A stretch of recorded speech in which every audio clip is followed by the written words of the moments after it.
हमारा मन मौसम की तरह है, कभी खुश तो कभी उदास अक्सर हम होते रहते हैं और घटनाएं, हमारे विचार, कई सारी चीज़ें हमारे मूड को प्रभावित करता है। लेकिन आज के इस मन की समझ चैनल पे मैं रवि प्रकाश तिवारी आप सभी को स्वागत करता हूं और हम समझने का प्रयास करेंगे कि आखिर हम क्यों उदास होते हैं, यानी हमारे सैड फील करने के पीछे का साइकोलॉजी, साइंस क्या है। होलिस्टिक चीज़ों को समझेंगे कि क्या क्या रीज़न हो सकते हैं जिसके वजह से हम लोग उदास महसूस कर सकते हैं।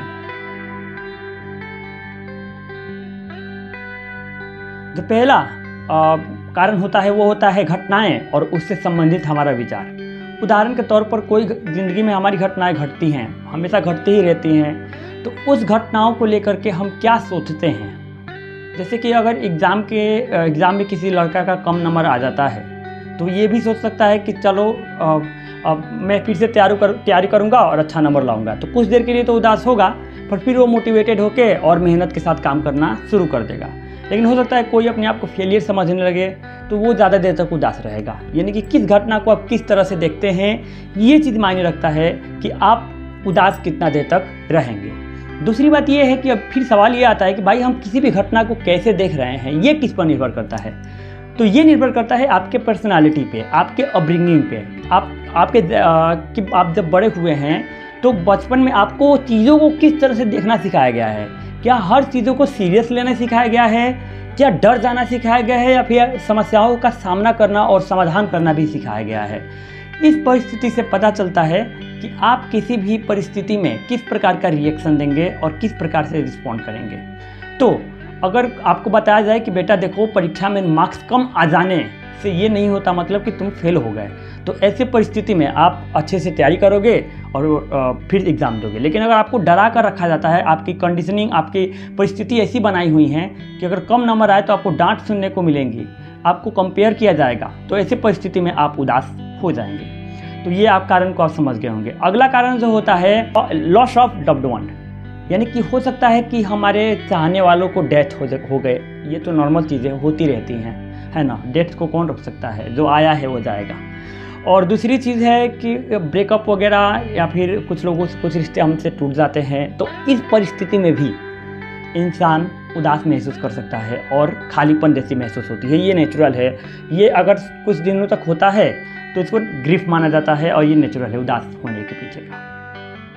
नेक्स्ट कारण जो इंसान के उदास होने के पीछे है इन्वायरमेंटल। जैसे कि उदाहरण के तौर पर, क्या आपको समाज में उतना वैल्यू मिल रहा है कि नहीं, क्या आपको प्यार, आपको सपोर्ट मिल रहा है कि नहीं, कहीं लोग आपको इग्नोर तो नहीं कर रहे हैं। अगर आपको प्यार ज़्यादा मिल रहा है तो आप कम उदास रहोगे, और कम मिल रहा है तो ज़्यादा उदास रहोगे। तो ये एक उदासी के पीछे भी बहुत बड़ा कारण होता है।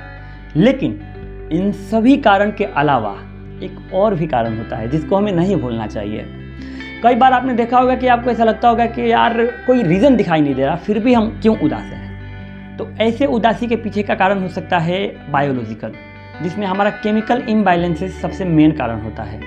जब ब्रेन में केमिकल का इम्बैलेंसेस हो जाता है, जिससे इंफॉर्मेशन ट्रांसमिट होती है वन टू अनदर न्यूरॉन्स, तो ऐसे परिस्थिति में इंसान जो होता है वो उदास हो सकता है, या फिर किसी भी स्पेसिफिक इमोशन को फेस कर सकता है, एक्सपीरियंस कर सकता है। तो अगर 1 घंटा के लिए, 2 घंटा के लिए, 1 दिन के लिए यदि केमिकल की वजह से उदास हो तो समझ में आ रहा है, इट्स ओके। बट अगर ये उदासी कुछ लंबे समय तक परसिस्ट करने लगे, आपके जीवन को प्रभावित करने लगे, तो यहाँ पे विचार करने की ज़रूरत हो सकती है और हो सकता है कि आपको डिप्रेशन हो। तो डिप्रेशन के बारे में हम आने वाले अगले वीडियो में डिस्कस करेंगे। तो कुल मिलाकर के आप इस वीडियो में समझ गए होंगे कि हम उदास क्यों होते हैं। हमारे उदास होने के पीछे एक कारण नहीं होता है। कोई हमारे जीवन में घटनाएं घटती है, उस घटना को हम कैसे देखते हैं, ये भी हमारे उदासी का कारण हो सकता है।